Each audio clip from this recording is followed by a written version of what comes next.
जैसा कि नाम से ही क्लियर है, kinetic theory of gas.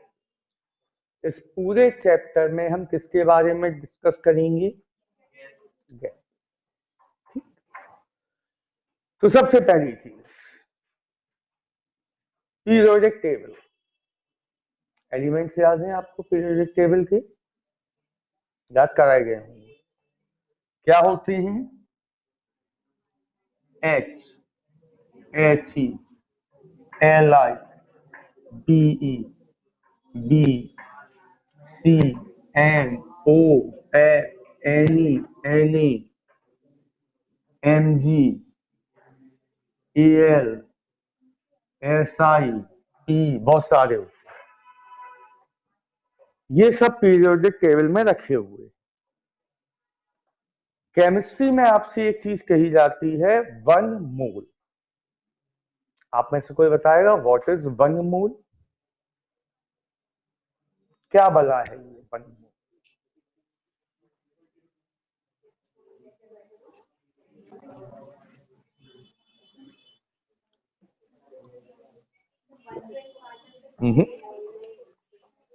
No बेटा, मैं आपसे जनरल चीज पूछा हूं, व्हाट इज वन मोल। मुझे तो आप जनरल लाइफ में बताइए कि एक मोल होता क्या है।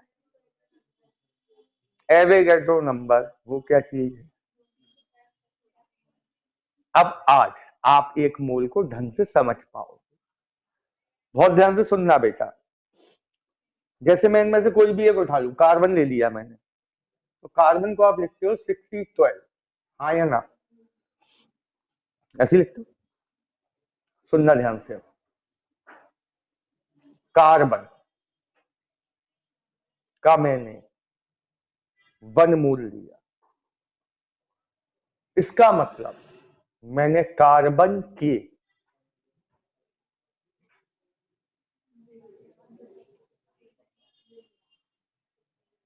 इतने एटम्स को एक साथ कलेक्ट किया। जब कार्बन के इतने एटम्स को एक साथ कलेक्ट कर लिया, तब बना वन मोल कार्बन। तब बना वन मोल कार्बन। इतना क्लियर हुआ आपको? जैसे मैं आपसे कहूं 8O16, तो जब मैंने ऑक्सीजन के इतने एटम्स को कलेक्ट किया, तब बना वन मोल ऑक्सीजन। ठीक? ये जितने भी एलिमेंट्स आपके सामने लिखे हैं पीरियोडिक टेबल में, ये सब वन मोल होते हैं। मतलब पीरियोडिक टेबल में जितने भी एलिमेंट हैं उन सब में कितने आइटम प्रेजेंट हैं? अब सुनो, जब इतने एटम्स को एक साथ कलेक्ट किया जाएगा तो कुछ ना कुछ मास डेवलप होगा, वेट आ जाएगा कुछ ना कुछ। तो जब कार्बन के इतने एटम्स को आपने कलेक्ट किया तो वेट आएगा,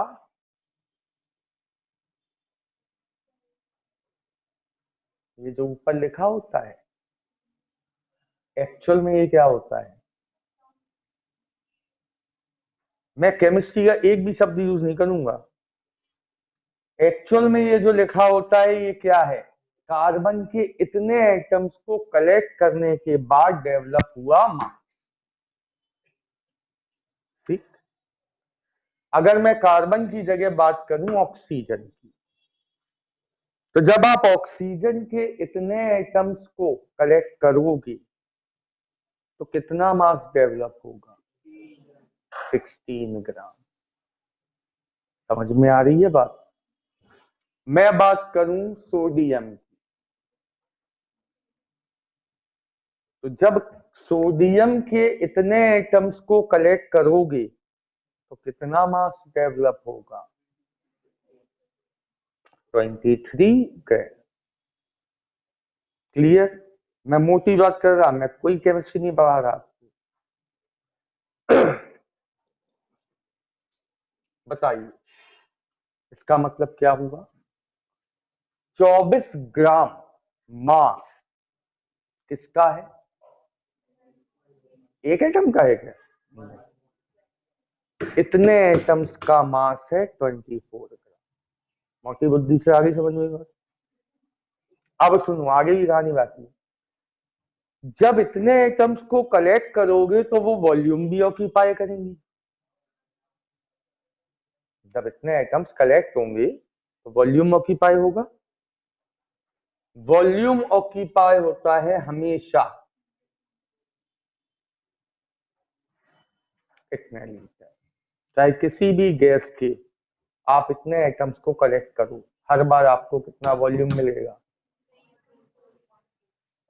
अब समझ में आई कुछ बात? इसका मतलब एक मोल कार्बन में क्या क्या छिपा है? इतने एटम छिपे हैं, इतना वॉल्यूम और इतना मास। आया या नहीं आया? आ गया। अब मैं अगर आपसे कहूं कि बेटा ये बताओ 3 ग्राम कार्बन में कितने एटम होंगे, तो यहां सीधे सीधे क्लास 6 पे आ गए हम। 12 ग्राम में कितनी है? 6.023 इंटू 10⁻20। तो 1 ग्राम में कितने होंगे? 6.023 इंटू 10⁻23 डिवाइडेड बाय 12। कितने में पूछा? तो 3 ग्राम में कितने होंगे? 6.023 into 10⁻23 divided by 12 into, answer आ जाएगा। समझ में आ रही है बात? मैं आपसे कहूं 3 ग्राम कार्बन के एटम कितना वॉल्यूम ऑक्यूपाई करेंगे, तो आप क्या करोगे? आप कहोगे भाई 12 ग्राम कार्बन के एटम कितना वॉल्यूम ऑक्यूपाई करते हैं? समझ में आ रही नहीं आ रही? तो 1 ग्राम कार्बन के एटम्स कितना वॉल्यूम ऑक्यूपाई करेंगे? तो 3 ग्राम कार्बन के एटम कितना वॉल्यूम ऑक्यूपाई करेंगे?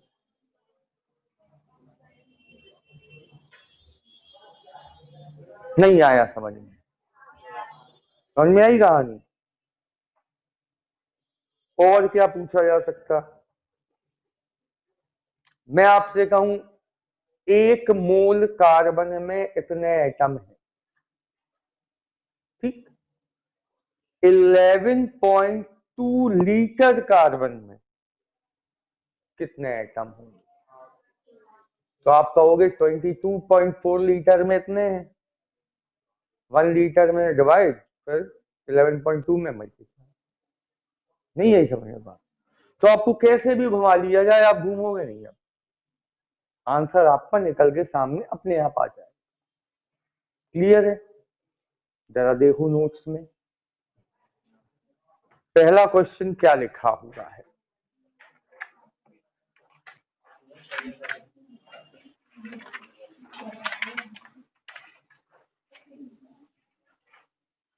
पेज नंबर फिर से 1 डाला हुआ है। काइनेटिक थ्योरी ऑफ गैसेस ढूंढ लो, कहां है? आगे मिलेगा आगे, मतलब जहां सरफेस टेंशन और फ्लो ऑफ लिक्विड खत्म हो जाएगा उसके बाद।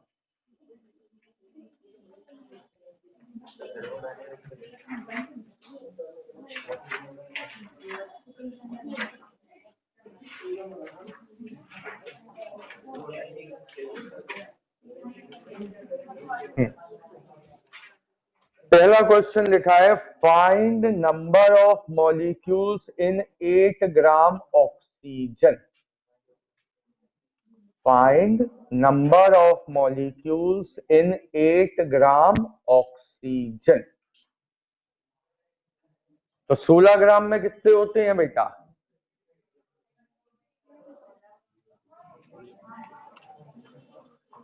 16 ग्राम ऑक्सीजन में कितने मॉलिक्यूल हैं? 8 ग्राम में निकाल पाओगे? कॉन्सेप्ट क्लियर है? दूसरा है find number of molecules in 3.5 gram nitrogen.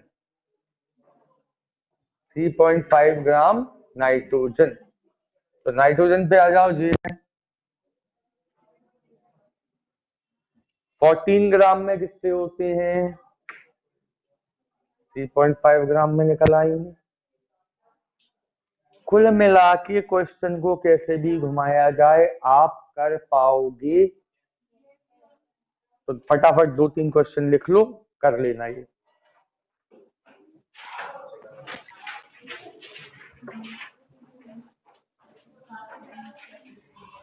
Find number of molecules. Find number of molecules in 11.2 liter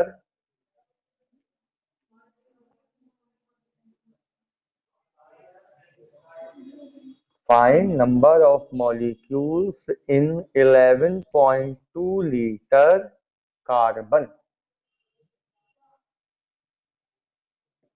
Second, find the volume of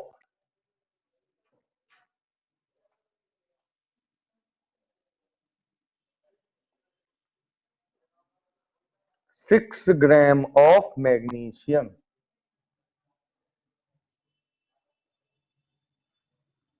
Find the volume of 6 gram of magnesium. Find number of molecules in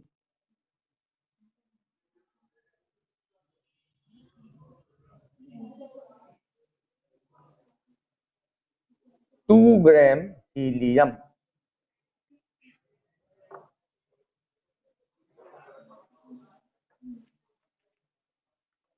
बताओ भाई, कर पाओगे? कोई दिक्कत किसी को? नहीं। अब सुनो, इसके बाद हेडिंग आती है आइडियल गैस और परफेक्ट गैस। आइडियल गैस और परफेक्ट गैस।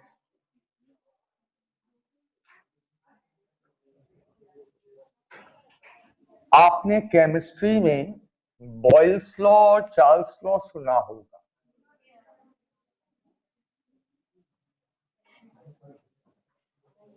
आइडियल गैस का कंसेप्ट 6.023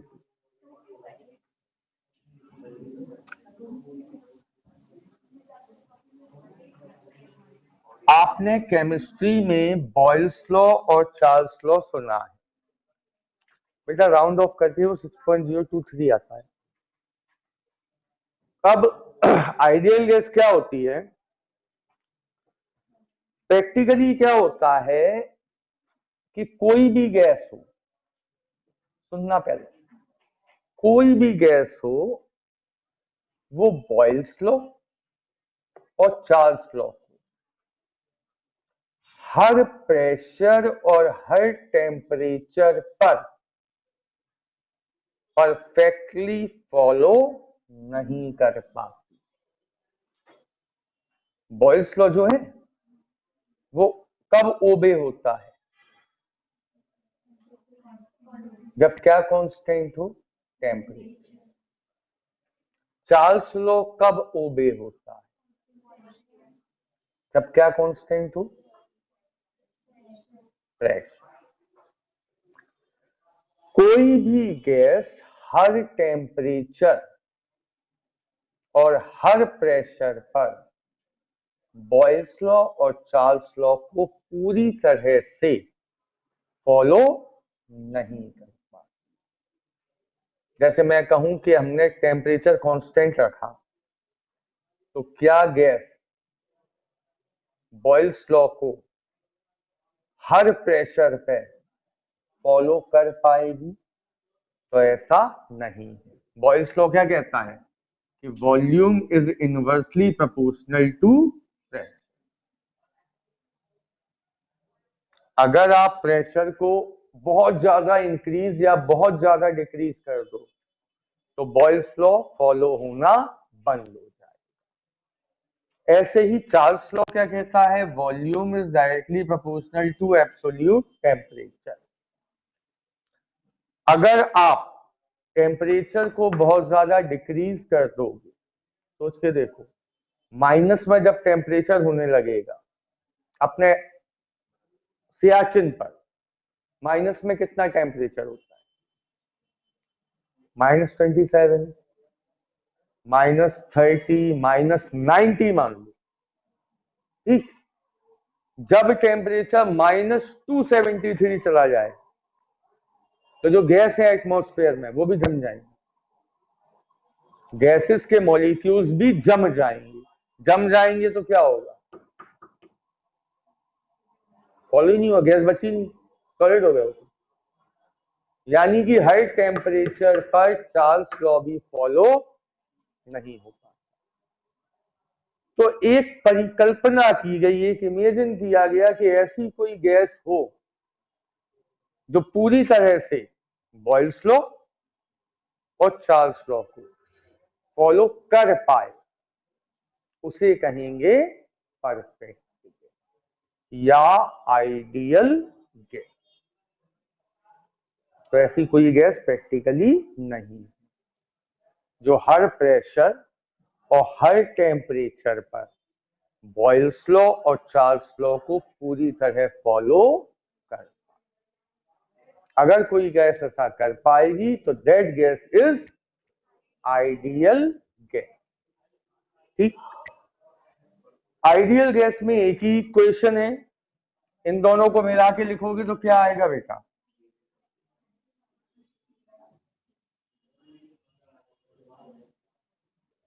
तो पीवी डायरेक्टली प्रोपोर्शनल थी या पीवी इक्वल आर।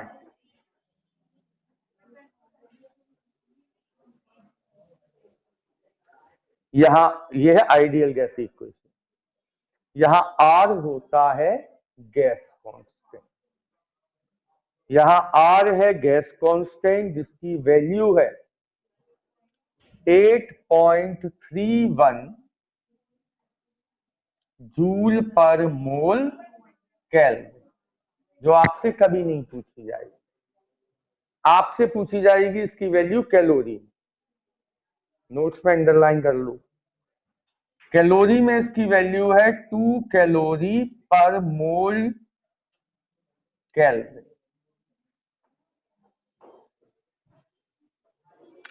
आर की वैल्यू है 2 कैलोरी पर मोल केल्विन।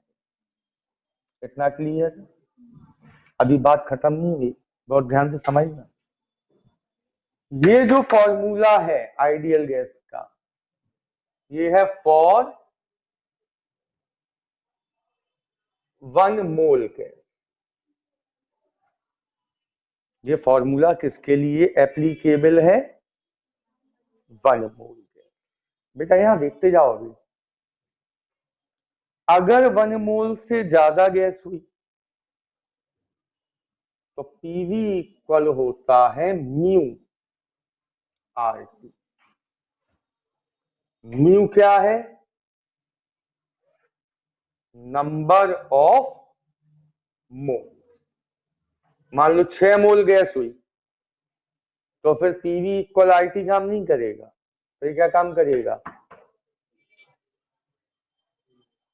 क्या क्लियर? अभी भी बात खत्म नहीं हुई, आखिरी बात और सुनो। अभी अभी हमने सीखा 1 मोल में कितने मॉलिक्यूल होते, 6.023 इंटू 10⁻23 मॉलिक्यूल होते हैं, जिसे हम कहते हैं एवोगैड्रो नंबर। इस पूरे चैप्टर में एन के सफिक्स में ए का मतलब होगा एवोगैड्रो नंबर। सुनते जाना। ये फॉर्मूला 1 मोल गैस के लिए है, मतलब ये फॉर्मूला कितने मॉलिक्यूल्स के लिए है? मैं आपसे कहूं 1 मॉलिक्यूल के लिए फॉर्मूला क्या हो? बहुत काम की चीज यही है, फॉर मोल नहीं, फॉर 1। भाई ये फॉर्मूला तो इतने सारे मॉलिक्यूल्स के लिए है, उनमें से एक मॉलिक्यूल के लिए फॉर्मूला क्या हो? तो देखना, पीवी इक्वल के बी इंटू टी। नई चीज क्या आई? केबी को कहते हैं बोल्ट्जमैन कांस्टेंट। केबी क्या है? एक्चुअल में ये कहां से आया वो सुनो। एक्चुअल में ये आया कहां से वो सुनना ध्यान से। बेटा ये कितने मॉलिक्यूल्स के लिए था? एन ए मॉलिक्यूल्स के लिए। तो फॉर 1 मॉलिक्यूल